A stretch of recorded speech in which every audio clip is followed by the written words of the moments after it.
오늘의 시작 매일경제와 함께합니다. 안녕하세요, 박지원입니다. 네, 신중우입니다.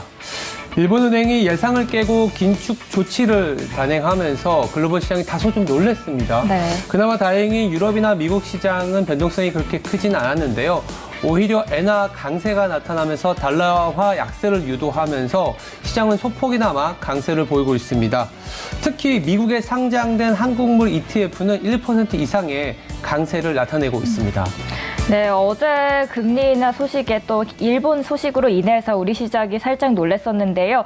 그 시장의 흐름이 오늘까지도 이어질지 미국과 함께 연결해서 알아보도록 하겠습니다.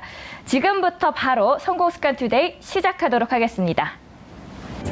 네, 미국은 일본 중앙은행에서 국채 장기금리에 대한 상한선을 확대한다는 발표로 엔화 강세, 달러 약세와 함께 4일 연속 하락세에 대한 반발 매수세가 유입되면서 소폭 상승세를 보였습니다. 지수부터 함께 보도록 하겠습니다. 다우존스는 0.29%, 나스닥은 0.02%, S&P 500은 0.11% 상승 마감했습니다. 골드만삭스는 일본 중앙은행의 움직임과 ECB 그리고 연준의 이 기준금리 인상은 긍정적인 글로벌 금리 인상에 새로운 시대를 알리는 신호라고 언급합니다. 다시 말해 코비드19로 인해서 글로벌 마이너스 금리가 아닌 플러스 금리 시대가 도래했다고 강조를 한 거죠. 투자자들은 이번 주에 발표될 2개 기업의 실적 발표에 주시를 하고 있습니다. 이어서 채권도 함께 보도록 하겠습니다. 경기에 민감한 페덱스와 나이키의 실적 발표가 오늘장 마감 후 발표가 될 예정입니다. 간밤에 글로벌 이슈들도 함께 체크를 해보도록 하겠는데요. 특징주들 박재현 아나운서 전해주시죠. 앵커 브리핑 시간입니다. 오늘 시장의 포인트 3가지로 정리를 했습니다. 네. 첫 번째부터 열어주시죠. 사실 오늘 3가지긴 한데요. 대부분 일본 얘기입니다. 네. 어제 일본 정책이 워낙 시장에서 예상을 못했기 때문에 이 얘기를 갖고 글로벌 시장을 좀 정리를 해보겠습니다. 첫 번째 포인트는 일본의 중앙은행이 좀 YCC라는 패기, 그러니까 여기서는 긴축이라고 나왔지만 YCC라 그래서 일드 커브 컨트롤이라는 다소 좀 어려운 내용이긴 한데 아마 이제 그래프가 있으면 제가 좀 말씀을 드릴 수 있는데요. 어떤 얘기냐면 일본 중앙은행 같은 경우에는 단기와 장기 금리를 일정 수준의 밴드에 가둬놓는 그런 정책을 쓰고 있습니다. 이제까지는 10년물을 0.25%까지 좀 제가 이 일본 뉴스도 쫙 찾아봤었는데 네. 이번 긴축이 사실 이미 대략적으로 나왔고 예상했던 부분인데 어제 시장이 놀랬던 거는 예상보다 너무 빨랐다였고요. 네, 맞아요. 그래서 그 충격이 일단 어제 시장은 놀랬지만 그 충격이 크게 오래 가지는 않을 것이다라는 부분도 있더라고요. 기본적으로 이제 일본 중앙은행 같은 경우에는 전 세계에서 가장 그 도비시, 즉 비둘기적인 스탠스를 가져갈 수밖에 없고 실제로 물가 자체도 어제 우리 시장이 전체적으로 들어보니까 놀랬지만 그렇다면 길게 봤을 때 그렇게까지 걱정할 필요는 없고 오히려 우리 시장에게는 호재가 작용이 네. 되는 건가요? 저는 사실 일본의 정책이 나왔을 때 이거 시장이 나쁘지 않은데? 오. 그래서 세 번째 포인트로 아니 원엔 환율이 올라간다. 즉 원화 대비 엔화가 강세를 보인다라는 거는 우리나라 입장에서는 경합하는 수출업체가 많거든요. 네. 그래서 실질적으로 제가 그래프도 어제 일본 이슈로 많이 궁금하신 분들 있으셨을 텐데 네. 오늘 이 시간이 많은 분들께 또 한 번에 정리되는 시간이 되었을 것 같습니다. 지금까지 한 가지 이슈 같은 3가지 이슈였습니다. 앵커 브리핑 시간이었습니다.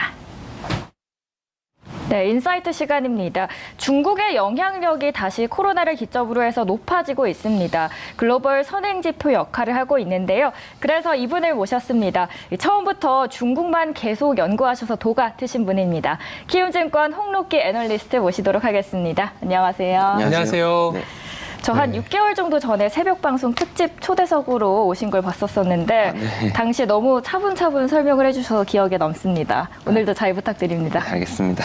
최근에 중국에 대한 기대 그리고 또 한편으로 우려도 있어요. 중국이 이러다 또 한 번에 또 정책적인 네. 변경을 가져가면 어쩌나라는 우려가 있는데 지금은 그 우려를 뛰어넘는 기대가 많은 사실이라서 그 부분에 대해서 좀 여쭤볼 텐데요. 첫 번째는 중국이 지금 최근에 위드 코로나 정책으로 좀 전환을 하고 있잖아요. 그래서 외국인 자금이 또 중국으로도 가기도 하고 한편으로는 또 우려라는 부분이 이제 감염자가 뭐 서방 언론이나 우리나라 언론에서는 저거 지금 약간 중국이 통계를 조작하는 거 아니냐 이런 얘기도 나올 만큼 지금 뭐 화장장은 지금 줄을 서야 되고 뭐 몇 시간이 걸린다 이런 얘기까지 나오는데 현 상황에 대한 진단 그리고 좀 약간 거시적이지만 중국 주식이 지금부터 좋아진다면 한국 주식도 약간 받쳐줄 수 있거든요. 한번 뭐 여러 가지 질문이 좀 내포돼 있지만 위드 코로나로 인한 어떤 그 우려와 기대 한번 짚어볼 필요가 있을 것 같아요. 네, 뭐 최근에도 그랬고 앞으로도 시장이 뭐 어떻게 보면 무너졌었죠, 그냥. 홍콩 시장 그렇죠. 같은 경우에 우리나라 뭐 ELS까지 연결되다 보니까 네.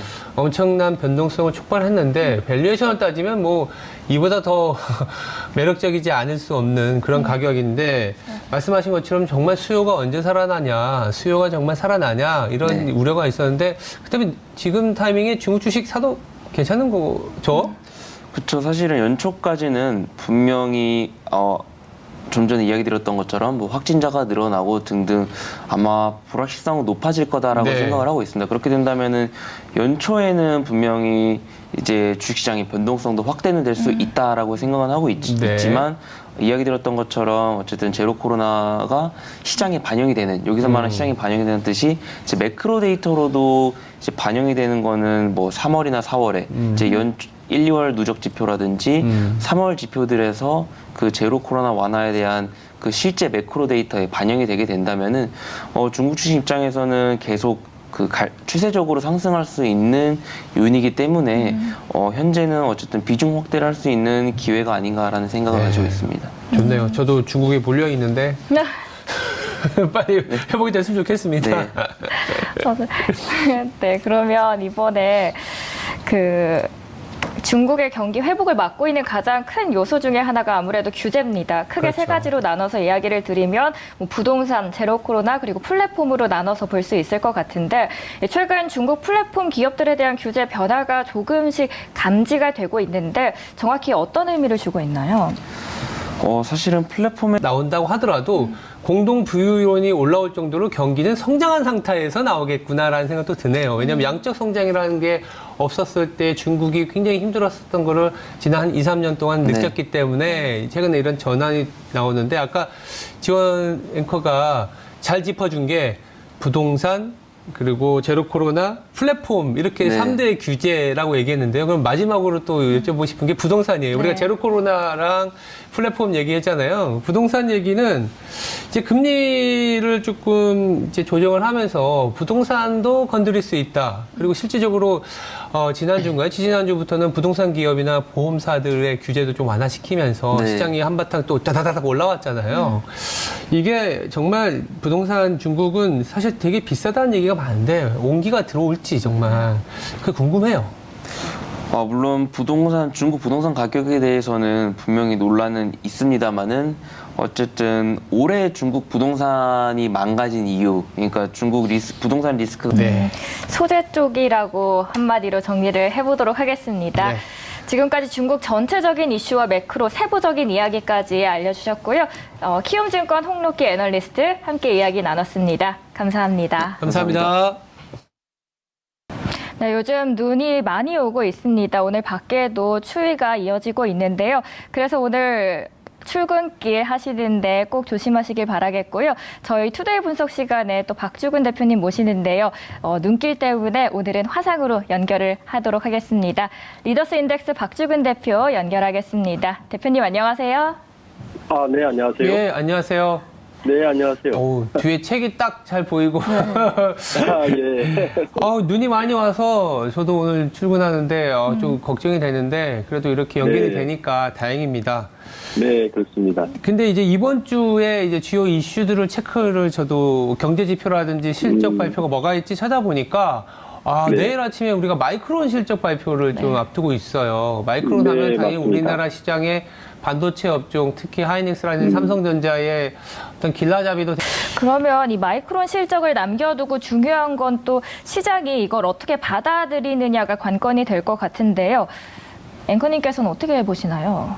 사실 저는 그리고 대표님께 질문 하나 연속적으로 드리고 싶은데 아침에 네. 또 무역 수지가 발표가 됩니다. 반도체 네. 수출이 그런데 그렇게 좋지 못한 상황이라서요. 걱정이 되는데 국내 증시의 투심은 어떨 것 같으신지요? 네, 말씀해 주신 것처럼 올해 31조 원의 적자가 예상되는 상황이라서 이 대규모 한전체 발행이 불가피한 상황인데 시장 자금을 흡수하는 또 블랙홀의 역할을 하고 있다는 지적도 동시에 나오고 있습니다. 여기에 대해서 센터장님께서는 어떻게 바라보시나요? 기본적으로 이제 우리 근데 이게 더 큰 폭으로 전기요금을 올릴 경우에는 물가 상승률에도 영향을 줄 수 있는 건가요? 그렇죠. 물가에도 충분히 영향이 가고 그렇다면 대표님 네, 오늘 이렇게 화상으로 만나 뵀는데요. 출근하실 때 시청자분들께서도 눈길 조심하시길 바라겠고요. 화상으로 이렇게 만나 뵈서 반갑습니다. 리더스 네. 인덱스의 박주근 대표님 함께 이야기 나눴습니다. 감사합니다. 감사합니다. 감사합니다.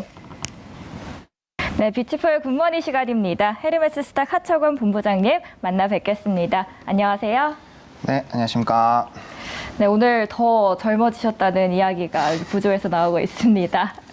자, 오늘 시간 외 특징주들부터 만나보도록 하겠습니다.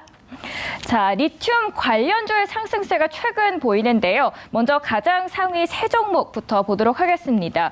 하이드로 리튬은 최대 주주가 부산 지방조달청으로부터 수산화 리튬 원재료를 대여받았다는 계약에 담보를 제공한다는 소식 속에서 이날 시간 외에서 7%대 상승합니다. 그리고 그 아래 어반 리튬은 수산화 리튬의 가격 안정 그리고 우상향 흐름의 기대감 속에서 같이 5% 상승했고요. 그리고 포스코 엠텍 보이시죠? 이 포스코 그룹의 내년까지 리튬 연산의 30톤 생산 체계를 구축하는 등 2차 전지 소재의 업체로의 변신을 서두르고 있다는 소식 속에서 이날은 4%대 올랐네요. 그리고 리튬 외에도 눈에 띄는 종목은 가장 아래에 있는 코난 테크놀로지입니다. 최근에 저희 방송에서도 챗 GPT 관련 이야기를 많이 나눴었는데요. 이번에 관련주로 묶이면서 시간 외에서 올랐습니다. 자, 시간 외에서 본부장님이 바라보시는 종목은 어떤 종목일까요? 위치적으로 봤을 때는 좀 고점일 수 있으니 잠시 후 이슈가 좀 차그라단 후에 투자를 하셔도 좋겠다라고 정리를 해보도록 하겠습니다. 이번에 두 번째 외국인과 기관의 수급도 보도록 하죠. 외국인과 기관의 공통점을 보시면 게임주가 동시에 올라와 있습니다. 외국인은 NC소프트를 13거래일 연속해서, 기관은 네오위즈를 6거래일 연속해서 담고 있는 모습입니다. 개별 종목들도 하나씩 보시죠. 외국인의 가장 큰 사랑을 받는 JYP 엔터. 이제 그만 오를 때 되지 않았나 하는데 계속 오릅니다. 어디까지 올라갈지 기대가 되는 종목인데요. 최근 신인그룹의 인기와 또 글로벌 콘서트의 여파가 JYP에게는 큰 수익성을 가져다 주고 있습니다. 하락장 속에서도 이달만 무려 12%나 올랐습니다. NC소프트는 앞서 게임주 안에서 기관과 함께 보시면 될 것 같은데요. 증권가에서 2023년 모바일 게임 중 매출 측면에서 가장 기대감이 높은 게임으로 언급이 되고 있습니다. 마지막엔 또 이마트가 있죠. 용진이 형의 상승세가 쭉쭉 뻗어나가고 있습니다. 10월 초부터 주가가 한 번도 내려오지 않았습니다. 대형마트 의무 휴업 규제 완화에 대한 기대감, 그리고 오프라인 전략들이 확실히 통하고 있는 모습이네요. 기관도 함께 보실까요? 이날 풍산 기관이 21거래일 연속해서 매수합니다. 풍산 주가는 역사적으로 구리 가격과 동행하는 흐름을 보여왔죠. 이번 구리의 동향을 살펴보니까 중국이 코로나19 방역 규제를 대폭 완화하면서 추락했던 구리 가격이 다시 반등을 합니다. 그러면서 국내 최대 구리 가공업체인 풍산의 실적 개선에 대한 기대가 커지고 있습니다. 그리고 그걸 기관도 눈치챘던 걸까요? 이날 풍산 올라왔습니다. 그리고 레이도 보시면 19거래일 연속적으로 기관에 관심이 쏠리고 있는데요. 4분기 실적에 대한 기대, 그리고 덴탈 시장의 성장성이 주가를 뒷받침해주고 있습니다. 외국인과 기관의 관심주들 저희 알아봤는데요. 이 안에서 우리 개인 투자자들이 볼 수 있는 종목은 뭐가 될까요?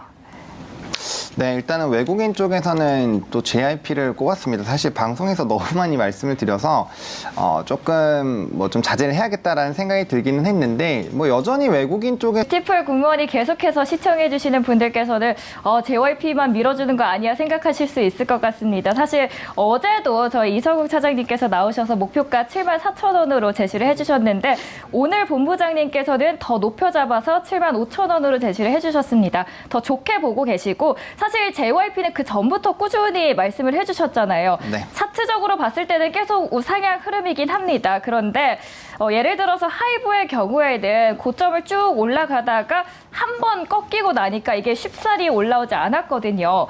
JYP에게는 이런 리스크 차원은 없을까요? 사실 이제 하이브랑은 좀 명확한 차이가 있는 게 하이브 같은 경우는 뭐 방탄소년단이 가지고 있는 이 상징적인 지위뿐만 아니라 매출적인 지위가 워낙 높았었던 부분이 있고요. 그다음에 이제 군대라는 이슈가 있다 보니 기업적인 리스크 측면에서는 JYP는 문제 없다라고 말씀을 남겨주셨습니다. 이번에 마지막으로 사모펀드도 함께 보도록 하죠. 기관과 동일한 종목이 있습니다. 그리고 저희가 사모펀드를 잠시 제가 빠르게 넘어가고 싶어서 왔는데 저희 기관도 함께 서운할 뻔했습니다. 기관 네. 넘어가시죠.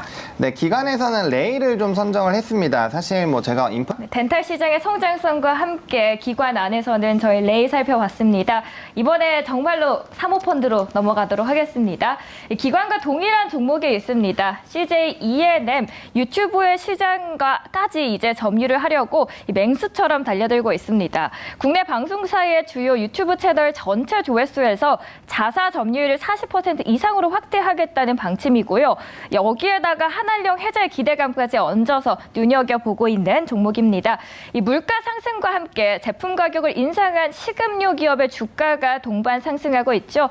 롯데칠성 그리고 오리온 보이시나요? 이 불황에서도 소비를 줄이기 어려운 필수제인데다가 판매가는 올랐는데 주요 원료 가격이 올 초보다도 가격이 하락했기 때문이겠죠. 이 증권업계에서는 내년에는 음식료품 주가 상승 여력이 크다는 전망을 내놓고 있습니다. 사모펀드 안에서 본부장님, 저희는 어떤 종목을 관심 갖게 될까요?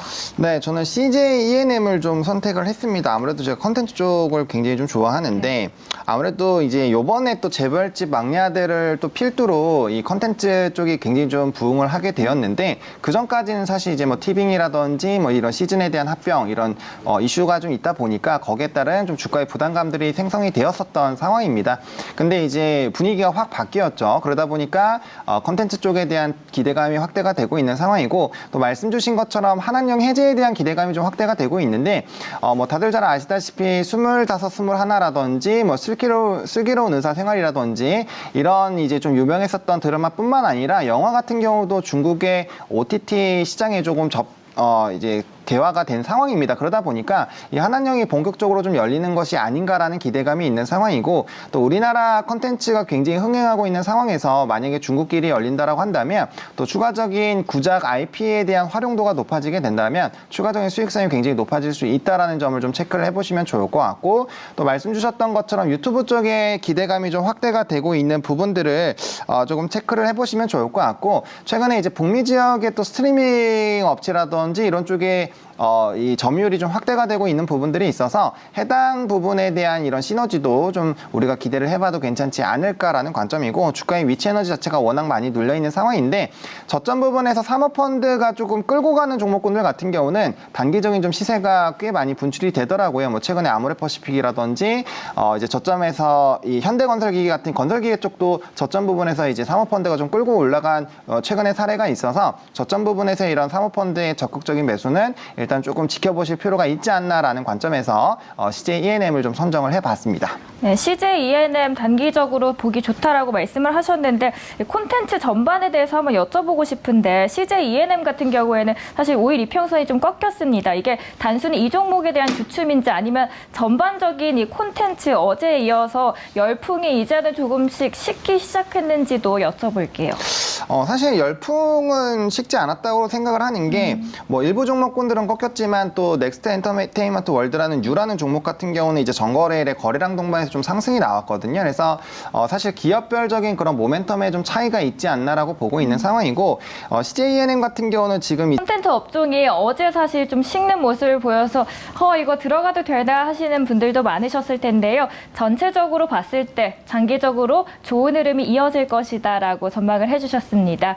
지금까지 뷰티풀 굿모닝 시간이었고요. 헤르메스 하차관 본부장님 함께 이야기 나눴습니다. 감사합니다. 네, 고맙습니다. 네, 마켓포인트 시간입니다. MBN골드 백인현 매니저 함께 이야기 나눠보도록 하겠습니다. 매니저님 안녕하세요. 안녕하세요. 자, 어제 시장 콘텐츠들의 급락이 좀 나왔었는데 구체적으로 어떻게 펼쳐졌는지 말씀 여쭤보도록 하겠습니다. 네, 일단 어제 맞습니다. 정말 요즘 이런 시장의 대세를 찾기가 참 네, 어렵습니다. 맞습니다. 항상 대장주, 대세, 이 뚜렷하게 보여지는 시장이라면 개인 투자자분들께서 종목 고르시는데 훨씬 수월하실 것 같은데 뭘 골라야 할지 혼란스러운 시작입니다. 오늘도 그러지 않을까 싶은데요. 그래서 그 길잡이가 되어주실 매니저님, 오늘의 돈이 보이는 뉴스에서 첫 번째 이슈로 가져오신 건 어떤 게 될까요? 일단 첫 번째로는 조선업종 가지고 왔습니다. 기사 내용은 국내 조선 3사, 즉 이렇게 오랜만에 조선주 들고 와주셨습니다. 2022년 올해는 사실 조선업계의 희노애락을 함께한 해였다라고 해도 과언이 아닐 것 같은데 그 안에서 한 종목을 픽해주신다면 어떤 기업이 될까요? 오늘 HSD 엔진 가지고 왔습니다. 선박용 엔진 전문 업체이고요. 네. 제가 조선주를 왜 가지고 왔냐면 그 최근에 조선주 종목들이 이제 수주가 급격하게 늘어나면서 주가가 올랐다가 최근 조정을 받고 있거든요. 그 이유는 바로 수주가 매출로 바로바로 반영되는데 시간이 오래 걸리기 때문에 여전히 적자인 기업이 많았다라고 보시면 될 것 같고 네, 조선업 지금 주춤하는데 지금 들어가도 될까 고민하셨던 분들은 오히려 지금이 더 기회고 수주가 매출로 또 실적으로 반영되는 걸 고려했을 때 점점 더 좋아질 것이다 라고 말씀 남겨주셨습니다. 오늘 첫 번째 이슈 조선업이었고요. 두 번째 이슈로 넘어가 볼까요? 네, 두 번째 돈이 보이는 뉴스는 정부가 2단계에 걸쳐서 실내 마스크를 해제한다라는 내용인데요. 1단계 같은 경우는 병원과 대중교통에서 빼고 나머지 모든 실내 공간에서 마스크를 해제하고 구체적인 경기도 고양시 루트론이 앞으로도 전망 밝다고 이야기를 해주셨습니다. 오늘 방송 시간 너무 짧은데 매니저님 따로 무료 방송 하실 건가요? 네, 오늘 방송 시간이 좀 짧아서 많은 대화를 네, 백인현 매니저님 뵙고 싶은데 너무 시간이 짧았다 하신 분들께서는 장 마감 후 4시에 찾아뵈면 되겠습니다. 지금까지 마켓포인트 시간이었고요. MBN골드 백인현 매니저 함께했습니다. 매니저님 감사합니다. 감사합니다. 마켓 타이밍 시간입니다. MBN골드 신광선 매니저 함께합니다. 안전히 안녕하세요. 네, 안녕하세요. 신광선입니다. 네. 요즘 역할이 굉장히 많으시네요. 하루는 앵커 역할, 하루는 매니저 역할. 몸이 두 개셔야 되겠습니다. 네. 뭐 이게 너무 애매하게 하면은 네. 이런 포지션이 되는 것 같습니다. 그렇게 애매하지 않죠. 확실한 포지션으로 그럼요. 오늘은 마켓 타이밍 매니저로 네. 이렇게 오셨는데 오늘 시장 이야기 어떻게 풀어주실 건가요? 뭐 어제 뭐 다들 아시는 내용들을 좀 가지고 나왔습니다. 그리고 우리나라 매니저님께서는 그럼 악재라고 바라보셨는데 신중호 앵커님께서는 저희 앞서서 앵커 브리핑 시간에 오히려 이번 긴축이 국내 증시에게는 호재다라고 다른 의견을 주셨거든요. 네. 여기에 대해서 어떻게 생각하시나요? 뭐 그분 말씀도 맞을 수도 있고 뭐 진짜 정답은 없잖아요. 근데 제가 볼 때는 이게 호재라고 보기보다는 이제 상단을 막을 수밖에 없는 악재라고 좀 판단할 수밖에 없고 개인적으로 이제 그런 부분들을 조금 가셔야 될 수밖에 없는 부분들이 이게 단발적인 재료 충격으로 인해서 증시가 어제 같은 거 흘러내렸거든요. 네. 네, 흘러내렸지만 지금 이제 미국 국채가 갑자기 지금 튀고 있어요. 그렇다는 얘기는 엔캐리 청산에 대한 부분들에 대해서 좀 우려감들에 의해서 미국 국채들이 좀 튀어 오르는 것 같거든요. 근데 그런 부분 생각했을 때 우리나라 채권 시장 어떻게 될까요? 같이 또 올라갈 수밖에 없겠죠. 예, 그런 부분들. 그래서 제가 볼 때는 악재는 그리고 제가 볼 때는 이거는 그냥 나중에 또 다시 한번 또 이거 가지고 튀어나올 수 있는 악재다. 이런 부분들을 좀 보시면 좋을 것 같다라고 좀 말씀드리고 싶습니다. 네, 이렇게 두 가지 의견에 대해서 함께 이야기를 나눠봤습니다. 자, 그렇다면 이번에 모델로 함께 넘어가 봐야겠죠. 네, 그래서 오늘은 네, 조금 이제 월간으로 좀 준비해봤습니다. 월간으로 좀 큰 그림을 좀 보는 의미에서 좀 준비해봤고요. S&P 500을 준비하겠습니다. 네. 오늘은 S&P 500으로 가져와 주셨습니다. 라고 하셨습니다. 그렇다면 오늘 네. 무료 방송으로 더 구체적인 이야기 해주실 건가요? 근데 오늘은 없습니다. 오늘 좀 몸이 좀 안 좋아가지고요. 어. 네, 오늘은 좀 쉬고 내일 좀 진행할 수 있도록 하겠습니다. 그럼 오늘은 재충전하는 시간을 네. 갖고 내일 더 활기찬 모습으로 찾아뵙도록 하겠습니다. 지금까지 마켓 타이밍 시간이었고요. MBN 골드 신광선 매니저 함께했습니다. 매니저님 감사합니다. 네, 감사합니다. 네, 지금까지 전체적인 시장 이야기 그리고 엔화에 대한 이야기까지 다뤄봤습니다. 오늘 성공습관 투데이 새벽을 함께 열어드렸는데요. 지금까지 함께 시청해주신 여러분 감사합니다. 내일 다시 최선을 다하는 모습으로 찾아뵙도록 하겠습니다.